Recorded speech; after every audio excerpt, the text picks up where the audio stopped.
Internet और किताबों से तरह तरह का ज्ञान प्राप्त करने के बाद हम अपने ही ज्ञान से इतने भरे होते हैं कि वही ज्ञान हमारे ध्यान में सबसे बड़ी बाधा बन जाता है। इस कहानी को आखिर तक सुनकर आपको जरूर ये एहसास होगा कि अपना ज्ञान खाली करना कितना आवश्यक होता है। दोस्तों, इससे पहले कि आप कहानी में खो जाएं, इस चैनल को सब्सक्राइब जरूर कर लें। तो चलिए कहानी शुरू करते हैं। ये कहानी 4 स्त्रियों की है जो आत्मज्ञान पाने के लिए भिक्षुई बनना चाहती थी। वो स्त्रियां काफी गुरुओं के पास जाती है, लेकिन कोई भी उन्हें दीक्षा नहीं देता। फिर उन स्त्रियों को एक ऐसे गुरु के बारे में पता चलता है जो इन सब गुरुओं से बिल्कुल अलग था, क्योंकि उनका किसी को भी शिष्य बनाने का तरीका बेहद अनूठा था। वो सबको शिष्य बनाने के लिए तैयार होते थे, चाहे कोई स्त्री हो या पुरुष।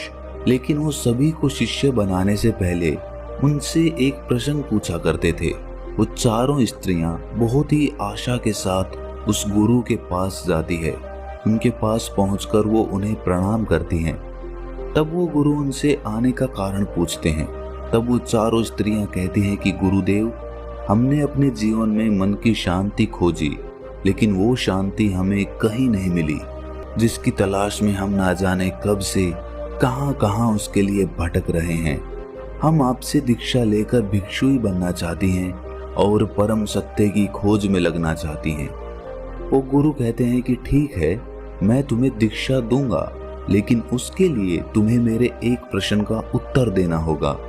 यदि तुम इस प्रश्न का उत्तर नहीं दे पाती तो मैं तुम्हें दीक्षा नहीं दूंगा। प्रश्न बहुत सरल है, क्या तुम तैयार हो? तब वो चारों स्त्रियां कहती हैं कि ठीक है गुरुदेव, हम तैयार हैं। वो गुरु कहते हैं कि ठीक है, फिर तुम चारों में से जो सबसे पहले उत्तर देना चाहती है वो यहाँ रुके, बाकी सब कुछ दूर पर जाकर खड़ी हो जाओ, ताकि वो ना तो प्रश्न सुन सके और ना ही उत्तर। तब गुरु पहली स्त्री से प्रश्न करते हैं कि मान लो कि तुम एक नाव में हो जिसमें 20 पुरुष हैं और तुम अकेली स्त्री हो। वो नाव समुद्र में खो गई है, दूर दूर तक कोई किनारा नजर नहीं आ रहा। अचानक तुम लोगों को एक अनजान टापू दिखता है। तुम लोग उस टापू की तरफ धीरे धीरे बढ़ने लगते हो। तुम ये बात जानते हो कि उस नाव में 20 पुरुष हैं और तुम अकेले स्त्री हो, और तुम सोच रही हो कि उस अनजान टापू पर पहुंचने के बाद तुम्हारे साथ क्या होगा। तब वो गुरु उस स्त्री से पूछते हैं कि तुम बताओ, उस परिस्थिति में तुम क्या करोगी? तब वो स्त्री कहती है कि मैं ऐसी स्थिति में अपनी इज्जत बचाने के लिए समुद्र में छलांग लगा दूंगी, अपनी जान दे दूंगी। शायद आप में से भी कुछ लोगों को उस स्त्री का उत्तर सही लगा होगा, लेकिन वो गुरुदेव उस स्त्री से कहते हैं कि तुम अब जा सकती हो, तुम्हारा उत्तर गलत है। जो हुआ ही नहीं उसके लिए तुम्हें अपने आप को दंड देने की क्या आवश्यकता है? उस स्त्री ने ये उत्तर बहुत सोच समझ कर दिया था, लेकिन गुरु कह रहे थे कि ये उत्तर गलत है, और वो स्त्री बहुत ही निराश होकर वहां से चली जाती है। तब दूसरी स्त्री आती है। गुरुदेव उससे भी यही प्रश्न करते हैं कि मान लो तुम एक नाव में जा रही हो, उस नाव में 20 पुरुष मौजूद हैं और तुम अकेली स्त्री हो। वो नाव समुद्र में कहीं खो गई है और उसे कोई किनारा नहीं मिल रहा। अचानक तुम्हें एक अनजान टापू नजर आता है और तुम लोग उस अनजान टापू की तरफ बढ़ने लगते हो, और तुम्हारे भीतर ये चल रहा है कि तुम अकेली स्त्री हो और वहां पहुंचने के बाद तुम्हारे साथ क्या होगा। गुरु कहते हैं कि तुम बताओ, इस परिस्थिति में तुम क्या करोगी? वो दूसरी स्त्री कहती है कि ऐसी स्थिति में मैं स्वयं को उस नाव में मौजूद सबसे शक्तिशाली पुरुष को स्वयं को समर्पित कर दूंगी, क्योंकि एक शक्तिशाली पुरुष उन 19 लोगों से मेरी रक्षा करेगा। शायद आपको ये उत्तर सुनने में सही लगे, लेकिन गुरु उस दूसरी स्त्री को भी कहता है कि तुम जा सकती हो, तुम्हारा ये उत्तर भी गलत है। एक पुरुष चाहे कितना ही शक्तिशाली क्यों ना हो, लेकिन 19 पुरुष से कमजोर ही होगा। वो स्त्री भी निराश होकर लौट जाती है। तब तीसरी स्त्री की बारी आती है। तब गुरु उससे भी यही प्रश्न करते हैं कि मान लो कि तुम एक नाव में जा रही हो और उस नाव में 20 पुरुष मौजूद हैं और तुम अकेली स्त्री हो। और वो नाव समुद्र में कहीं खो गई है, उसको कोई किनारा नहीं मिल रहा और अचानक तुम्हें एक अनजान टापू नजर आता है और तुम लोग उस टापू की तरफ बढ़ने लगते हो और तुम्हारे भीतर भी यही चल रहा है कि तुम उन 20 पुरुषों के बीच अकेली हो और वहां पहुंचने के बाद तुम्हारे साथ क्या होगा। गुरु कहते हैं कि तुम बताओ, तुम इस परिस्थिति में क्या करोगी। तब वो स्त्री कहती है कि बाकी सब तो ठीक है, 20 पुरुष हैं, मैं अकेली हूँ और नाव समुद्र में अनजान टापू पर खो गई है, परंतु इसमें समस्या क्या है। असल में वो स्त्री पेशे से एक वेश्या थी। वो कहती है कि वो पुरुष हैं और मैं स्त्री, वो अपनी जरूरत पूरी करेंगे और मैं अपनी, इसमें समस्या कैसी। तीसरी स्त्री का उत्तर सुनकर गुरु कहते हैं कि तुम्हारा उत्तर भी गलत है, जाओ और उस आखिरी स्त्री को भेजो। अब आखिर में वो चौथी स्त्री आती है। गुरुदेव उससे भी वही प्रश्न करते हैं कि मान लो कि तुम एक नाव में जा रही हो और उस नाव में 20 पुरुष मौजूद हैं और तुम अकेली स्त्री हो। वो नाव समुद्र में कहीं खो गई है, उसे कोई किनारा नहीं मिल रहा। अचानक तुम्हें एक अनजान टापू दिखाई देता है और तुम लोग उस टापू की तरफ बढ़ने लगते हो और तुम्हारे भीतर ये चल रहा है कि तुम उन 20 पुरुषों में एक अकेली स्त्री हो और वहां टापू पर पहुंचने के बाद तुम्हारे साथ क्या होगा। तुम बताओ, इस विपदा की स्थिति में तुम क्या करोगी। वो चौथी स्त्री अपने दोनों हाथ जोड़कर सर झुकाकर कहती है कि पता नहीं, मैं उस समय उस स्थिति में क्या करूंगी। तब गुरुदेव कहते हैं कि फिर जानने के लिए तैयार हो जाओ।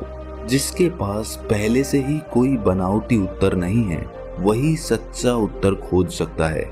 वो गुरु उस स्त्री को दीक्षा देते हैं और वो स्त्री परम सत्य की खोज में लग जाती है। एक बार एक आदमी किसी महात्मा से पूछता है कि महात्मा जी, मेरे जीवन में सब सुख सुविधाएं हैं, सब कुछ है, लेकिन फिर भी मैं दूसरों से ईर्ष्या क्यों करता हूँ। मेरे मन में ये ईर्ष्या का भाव क्यों पैदा होता है। वो महात्मा कहते हैं कि क्या तुम सच में अपने भीतर से ये ईर्ष्या का भाव खत्म करना चाहते हो। वो व्यक्ति कहता है कि जी महात्मा, मैं अपने जीवन से पूरी तरह से ये ईर्ष्या का भाव। Say goodbye to glitches, hello to seamless. मैं अपने जीवन से पूरी तरह से ये ईर्ष्या का भाव खत्म करना चाहता हूँ, क्योंकि इस ईर्ष्या ने मेरे जीवन को नर्क बना रखा है। ये सुनकर वो महात्मा कहते हैं कि तुम्हारी सबसे बड़ी सफलता यही है कि तुम स्वीकार कर रहे हो कि तुम्हारे भीतर ईर्ष्या है। बहुत से लोग तो ये स्वीकार ही नहीं करते हैं। वो ये तो देखते हैं कि उन्हें पीड़ा है, लेकिन ये पीड़ा किस बात की है, किस कारण है, ये नहीं देख पाते हैं। वो महात्मा उस व्यक्ति से पूछते हैं कि ये बताओ कि जब तुम किसी गरीब को देखते हो तो तुम्हारे भीतर क्या भाव उत्पन्न होता है। वो आदमी कहता है कि दया का भाव। फिर महात्मा उससे पूछते हैं कि यदि तुम किसी अमीर और धनवान आदमी को देखते हो तो तुम्हारे भीतर क्या भाव उठता है।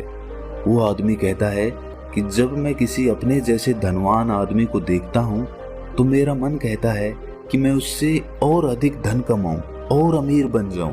तब महात्मा पूछते हैं कि यदि सामने वाला आदमी तुमसे अधिक धनवान हो तो तुम्हारे भीतर क्या भाव उठता है। तब वो आदमी कहता है कि तब मुझे लगता है कि मैं कैसे भी करके स्वयं से उसे पीछे छोड़ दूं, उसे आगे ना बढ़ने दूं। फिर वो महात्मा कहते हैं कि जब तुम उस सामने वाले आदमी की बराबरी नहीं कर पाते तब तुम्हारे मन में क्या भाव आता है। वो आदमी कहता है कि तब मुझे उस आदमी से ईर्ष्या होने लगती है। तब वो महात्मा कहते हैं कि बस इसी तरह ईर्ष्या का जन्म होता है। ईर्ष्या का अर्थ होता है अधूरापन। जब तुम्हें ये लगने लगे कि सामने वाले के जीवन में कोई कमी नहीं है तब तुम उस आदमी से ईर्ष्या करने लगते हो, क्योंकि तब तुम्हें लगता है कि उसके पास तुमसे कुछ ज्यादा है, जबकि उसके अंदर भी ये ईर्ष्या का भाव किसी और के प्रति उठता है। तब वो आदमी महात्मा से पूछता है कि महात्मा जी, मुझे ये तो समझ आ गया है कि ईर्ष्या होती क्या है, लेकिन मुझे ये नहीं पता कि ईर्ष्या खत्म कैसे होती है, आप मुझे ये बताएं। तब वो महात्मा कहते हैं कि ईर्ष्या का जन्म तुलना करने से होता है। जब तुम किसी दूसरे से तुलना करने लगते हो और स्वयं से ज्यादा उसके पास देखते हो, तब तुम्हें अपने भीतर ईर्ष्या नजर आती है। इस ईर्ष्या को खत्म करने का एक ही तरीका है कि तुम सत्य को जान लो, और सत्य यही है कि जिस प्रकार सूर्य की तुलना चंद्रमा से नहीं की जा सकती, ठीक उसी प्रकार किसी मनुष्य की तुलना किसी दूसरे मनुष्य से करना जीवन का अपमान होता है। क्योंकि जो आदमी अपनी तुलना किसी दूसरे के साथ करता है, वो स्वयं का अपमान कर रहा होता है, अपनी सांसों का अपमान कर रहा होता है जो उसे मिली है। ये जीवन हर किसी के भीतर दौड़ रहा है और हर कोई एक दूसरे से अलग है, और अलग होना कोई कमी नहीं बल्कि खूबसूरती है। तब वो आदमी उस महात्मा से कहता है कि महात्मा जी, ये सत्य सुनने में तो बहुत अच्छा लगता है, लेकिन इसे जीवन में उतारना बहुत कठिन है। तब वो महात्मा कहते हैं कि इसीलिए कहते हैं कि सत्य को केवल सुनो नहीं बल्कि उसे अनुभव करो। तब वो आदमी कहता है कि महात्मा जी, सत्य को अनुभव कैसे किया जाता है? इस पर वो महात्मा कहते हैं कि जिस प्रकार तुम्हें अनुभव है कि आग का स्वभाव जलाना होता है, पानी का स्वभाव प्यास बुझाना होता है, ठीक उसी प्रकार इस मन का स्वभाव पता होना चाहिए।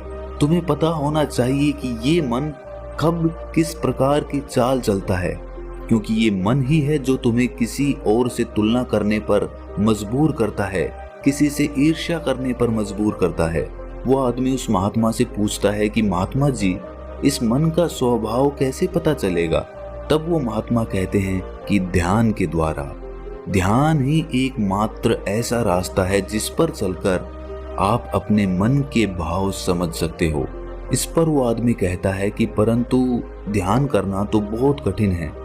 तब वो महात्मा कहते हैं कि ध्यान करना तो कठिन है, लेकिन उसे होने देना बहुत सरल है। वो आदमी कहता है कि महात्मा जी, ध्यान होने देने का क्या अर्थ है? वो महात्मा कहते हैं कि जब तुम ध्यान करने का प्रयास नहीं करते हो, तब ध्यान खुद ब खुद होता है, जिस प्रकार सांसें खुद ब खुद चलती हैं। वो महात्मा उस आदमी से कहते हैं कि क्या तुम बिना कुछ किए एक जगह बैठ सकते हो?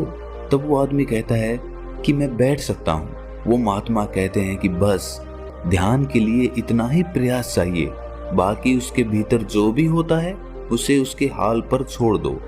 यदि तुमने इतना ही कर लिया तो ध्यान तुम्हारे लिए आसान होगा। ध्यान रहे, ध्यान तुम्हें करना नहीं है, उसे बस होने देना है।